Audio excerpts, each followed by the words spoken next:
Our headlines today. Two of the UK's big energy firms, Shell and British Gas, are expected to report bumper profits this morning as households continue to struggle with bills. And with those bills expected to stay high for the foreseeable future, there'll be plenty of scrutiny when the profits are announced at 7 o'clock. I'll be breaking down the numbers. Nothing compares to you. Tributes from around the world to the singer-songwriter Sinead O'Connor, who has died at the age of 56. Her family say they're devastated. Calls for tighter rules on the sales of batteries for e-bikes and e-scooters after a series of deadly fires that have ripped through homes. Good morning. They can't win the Ashes, but can England finish the series on a high? The fifth test against Australia begins at the Oval today, with Ben Stokes' side hoping to draw level. Now, the Met Office has warned that record-breaking hot summers, as we saw last year, will be the norm by the year 2060. The Met Office's State of the UK climate report for this year shows that apart from December, every month last year was warmer than the 1991 to 2020 average. An extra 5,000 hospital beds will be available to help the NHS to cope this winter. It means there'll be access to nearly 100,000 permanent beds at the busiest time of the year, a 5% rise on current levels.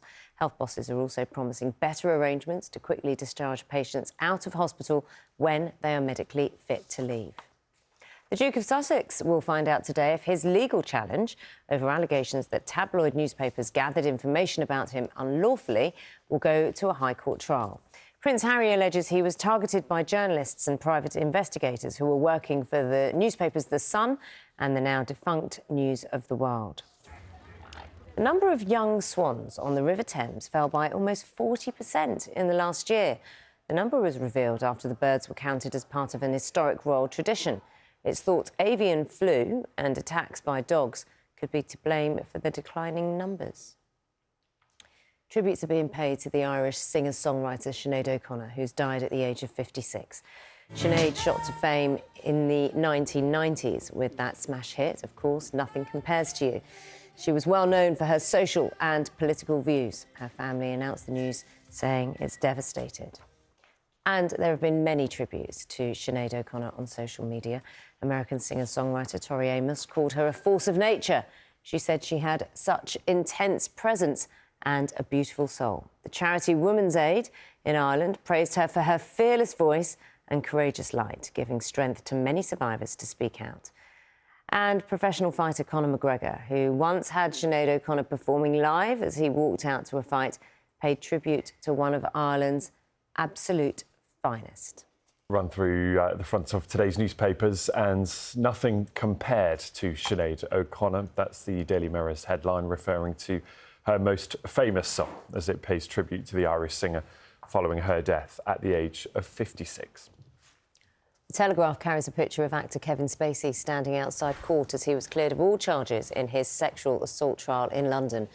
And The Times says Dame Alison Rose, the chief executive of NatWest, who quit yesterday over the Nigel Farage scandal, could be in line for a multi-million-pound payoff.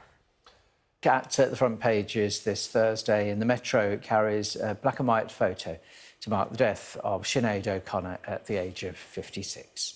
The Star uses the words from her biggest hit for its headline, Nothing Compared. That's a similar headline there in the Mirror, as you can see. The FT focuses on the criticism being faced by NatWest bosses after the resignation of Chief Executive Dame Alison Rose. The Eye reports that business leaders want ministers to rein in the banks following Ms Rose's departure. The Guardian says the city watchdog is worried that the NatWest saga is damaging the country as a whole.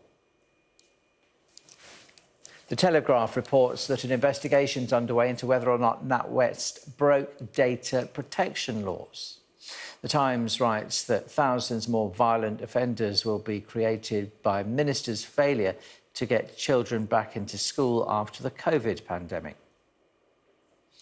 Pressure for inheritance tax to be scrapped is the main story on the Daily Express. The Mail claims an exclusive with ministers calling for a clampdown on allegedly corrupt immigration lawyers. Now, as ever, if you want to see any of those front pages again, or indeed read the stories, then do scan the QR code on your screen.